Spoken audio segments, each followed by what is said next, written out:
YouTuber. Dulunya dia pernah jadi ojek online, pernah jadi kasir minimarket ya. Sering dibully dulu di sekolahnya. Sekarang dia kuliah hukum, jadi hati-hati yang ngebully dia. Dan kamu nyebut diri kamu siapa, Alay? Ratu Alay. Ratu Alay. Ratu Alay dia. Bukan Po Eli, Ratu Alay dia. Oke, jawab dengan jujur ya, Ismi ya. Kalau kamu tuh dulu itu emang sengaja perempuan jadi driver ojek online itu supaya bisa bikin konten, supaya viral, emang tujuannya begitu. Fitnah atau fakta? Ayo jujur, ayo. Ayo jujur. Tuh lihat tuh, makan sambil tengkurap begitu ya. Ayo, ambil joget-joget kalau lagi nggak ada orderan.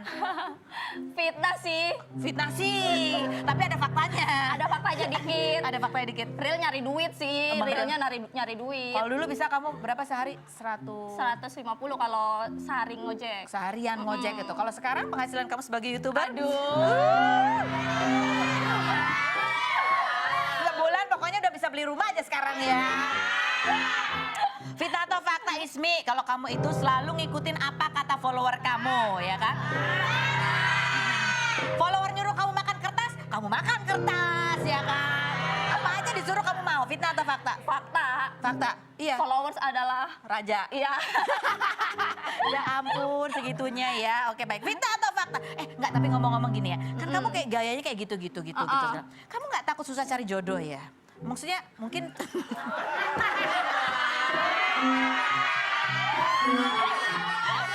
Mungkin kalau cowoknya sama kamu mungkin cinta ya. Tapi calon mertua kamu kan pasti akan ngelihat ya. Bibit, bebet, bobot, astaga. Gitu. Ini kok begini amat gitu. Joget sampai kayang-kayang gitu. Iya. Ada kekhawatiran gitu gak sih? Enggak sih. Ntar suaminya aku suruh di rumah, aku yang nyari uang soalnya. Weh.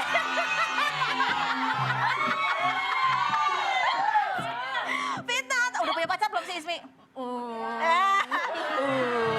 Ya. Terus udah diketemuin sama ibu bapaknya? Belum sih. Oh belum ya? Gak apa-apa, membanggakan ya. Ini sudah bisa membelikan orang tuanya rumah. Oke.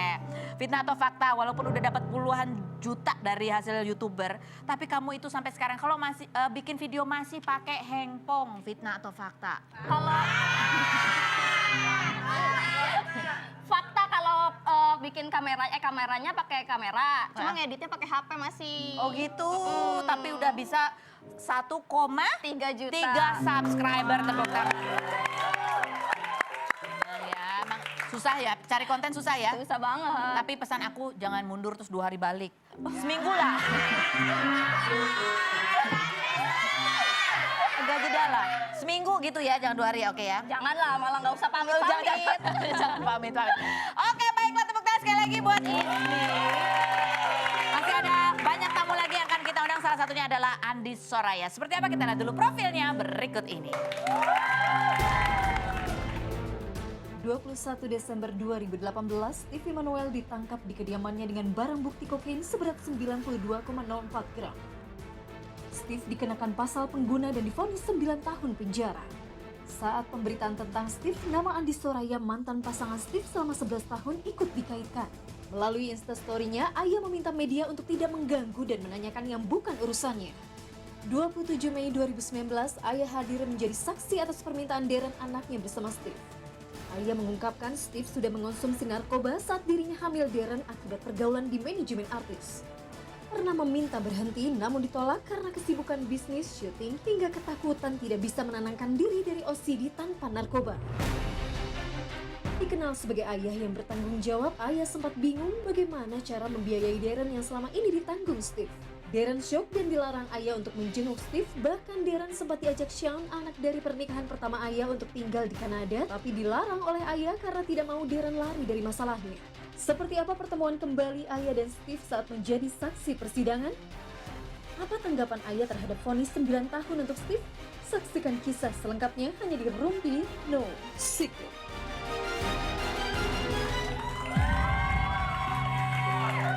Andi Soraya. Andi kita mau tanya ya seputar ya kehidupan sekitar kamu lah ya. Ini ada berita tentang Steve Emmanuel kemarin kan sudah ada vonis 9 tahun dan denda 1 miliar, tapi kayaknya sih pihak Steve akan mengajukan banding gitu ya. Di awal-awal kan kamu sempat, aduh jangan tanya-tanya sih sama aku deh, jangan tanya-tanya, masih sempat emosi gitu. Apa sih sebenarnya yang terjadi pada saat di awal-awal itu, Andi? Pertama karena aku udah punya keluarga sendiri, aku harus menghargai suami dan keluarga suami. Jadi aku nggak mau terlalu involve dengan apa yang terjadi sama Steve. Karena ini kan pasti apapun yang mengenai Steve pasti bersangkutan sama aku gitu. Jadi itu yang bikin aku agak panik ya gitu, panik juga. Lagi pula Steve kan masih ada keluarga, kenapa nggak tanya aja sama keluarganya? Kalau tanya sama aku nggak mau nanti jadi masuk dalam ranahnya Steve gitu. Aku nggak mau nanti keluarganya bilang Ikut campur udah lu udah bukan urusannya dia lagi gitu. Dan akhirnya anak kamu yang meminta kamu untuk menolong juga ya. Prosesnya sampai kamu akhirnya bisa, kamu minta izin suami kah? Ke keluarga Steve juga gimana? Pasti aku minta izin suami yang pertama ya. Karena aku ngehargain suami, nama baik suami juga gitu. Aku bilang ada permintaan dari Darren. Karena memang waktu pertama kali aku tahu Steve ada di dalam itu sebelum media memang. Ya, sebelum media, kebetulan aku lagi di Makassar. Aku tahu, aduh aku shock banget. Aku dikabarin via WA, Steve lagi di Polres, dia bilang tolong jaga Darren. Dia cuma bilang gitu, tolong jaga Darren. Kamu kenapa? Kamu kenapa? Ada sesuatu yang besar. Apa yang terjadi? Terus tiba-tiba hilang. Situ aku udah tahu.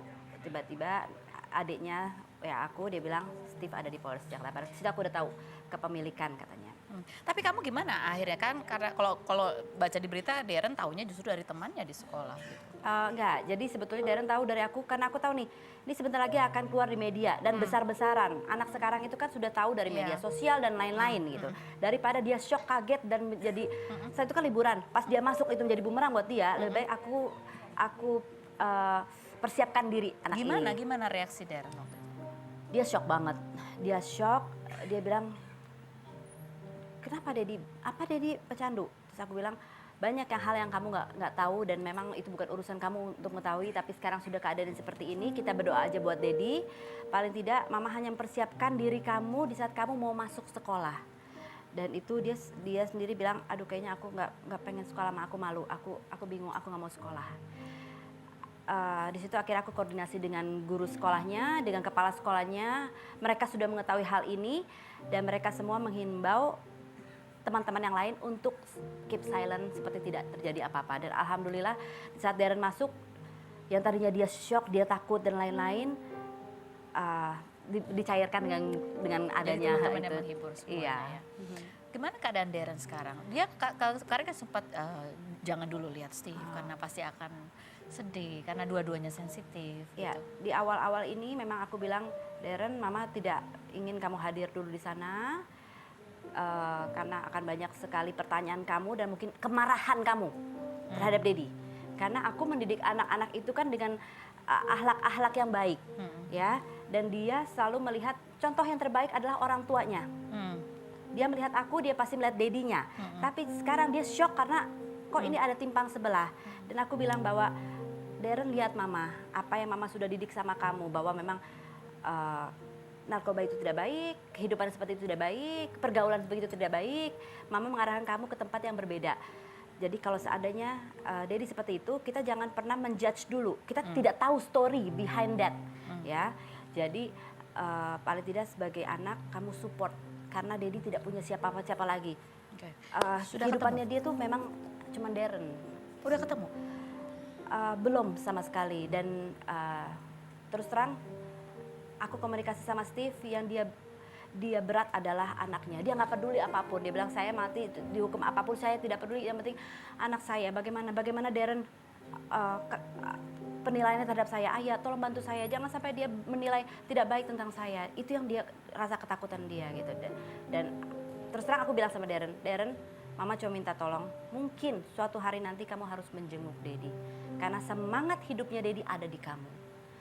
Kalau kamu down, kamu tidak kuat, Dedi akan fragile di sana gitu. Jadi tolong hanya kamu yang bisa menguatkan Dedi, nggak ada orang lain lagi. Terus dia gimana? Saat ini gimana dia? Masih sedih, melo, marah atau Atau ingin justru dia ingin sekali bertemu Dedinya? Masih kadang-kadang dia suka bilang, oke, saya habis dari menyelesaikan sekolah di sini, saya akan pindah, saya akan sekolah, kebetulan akan nyusul kakaknya di Kanada, dan setelah itu saya mungkin nggak akan balik lagi ke Indonesia. Segitu malunya gitu. Terus saya bilang, Darren, itu tidak menyelesaikan sesuatu. Kamu adalah diri kamu, kamu yang membawa nama baik kamu, dan kamu juga nanti yang membawa nama baik keluarga. Kamu yang menyelesaikan semua itu. Jadi kalau kamu pergi berarti kamu meninggalkan mama. Itu tidak menyelesaikan masalah. Jadi Meninggalkan Dedinya. ya, meninggalkan dirinya. Jadi kalau kamu sekolah, kamu pulang menjadi diri kamu gitu, memperbaiki nama baik keluarga. Itu yang aku inginkan. Coba kita lihat, ini ada foto ya. Kita lihat. Kalau melihat foto ini,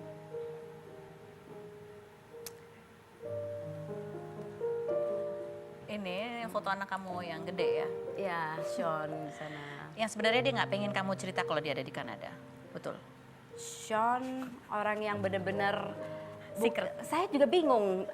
Dia mungkin tidak pernah bersyukur atau mungkin gimana ya untuk sebagai jadi anak artis. Mau nggak mau kan orang ingin pengen tahu kehidupan dia. Dia ingin tertutup. Dia bilang, maaf ma, kalau saya di Kanada, mungkin Instagram saya tidak aktif lagi karena saya tidak mau orang di sana tahu bahwa saya adalah seseorang, anak artis dan lain-lain. Jadi Dan benarkah dia memberikan support juga kepada adiknya? Sempat ngajak adiknya, "Yuk ikut aku aja ke Kanada" pada saat itu.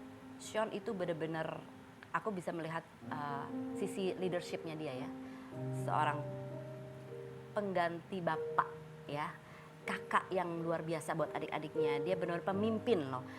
Karena di saat dia tahu itu dia bilang, "Are you okay, Mom?" Yang pertama dia tanya adalah, "Kenapa saya jauh di sini di saat kamu dan masalah?" Terus dia bilang, "Kamu mau Darren berangkat sekarang? Saya terima sekarang. Saya akan urusin sekolahnya." Saya bilang, jangan. Karena itu Darren harus belajar Menerima, menghadapi sesuatu gitu. Walaupun ini bukan dia yang buat, tetapi ada sesuatu yang dia harus hadapin. Dan itu pembelajaran dia. Dan dia bilang, anytime dia mau datang ke sini saya akan bantu, Mam. Kamu sempat bilang juga bahwa dengan Steve ditahan, kamu juga seperti sayap yang patah dalam hal menjadi orang tua untuk Darren, karena ada ya biayanya selama ini adalah Steve begitu. Gini,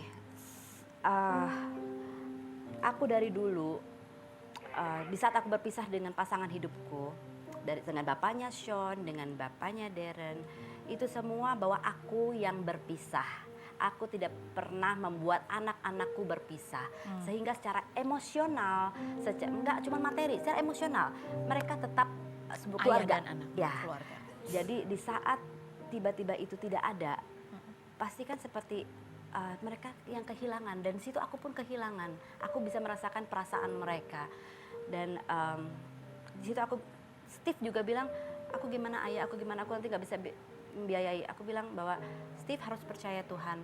Pertama adalah yang kita fokuskan adalah menyelamatkan hidup kamu dulu.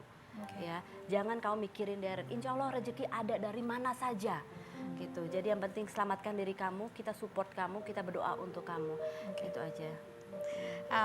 Apa sih yang terjadi sebetulnya dengan Steve Immanuel? Kalau kamu sempat cerita bahwa itu sudah lama sebetulnya. Apa yang terjadi dengan Steve? Kita akan bahas lain berikut ini. Jangan kemana-mana, tetap di Rumpi News.